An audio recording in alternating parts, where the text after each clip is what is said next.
kada a bata lokaci. Fire on the mountain. Matasa kowa ya faɗaka ya aure da wuri. Yace shi karan kansa yana cikin wayanda suka yi auren wuri. Wannan gaskiya ne. Na yi aure ina da shekara 19 zuwa 20. Ina makarantar sakandare a wannan lokaci. Daga ɗakin matata nake fitowa in je makarantar sakandare in zauna da ɗalibai a darasi.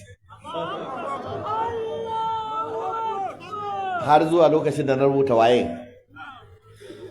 Ba zan manta ba, akwai wani malaminmu da yake karantar da mu mathematics. Ba musulmi bane, ana kiransa Mr. Matthias. Idan ya shigo cikin class bayan mun gaida shi, an koma an zauna, sai kalle ne ce, how is she? Sai ce, she is fine sir.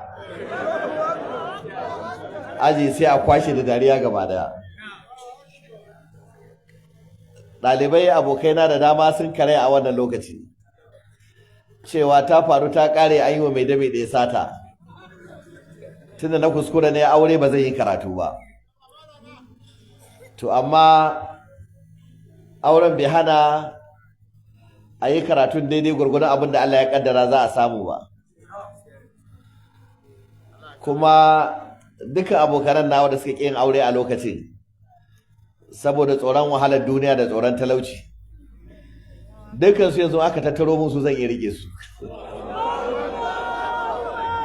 Yana wannan yana nuna tatsuniya ce shafa labari shuni, cewa aure yana kawo talauci, da kayi aure ka shiga uku.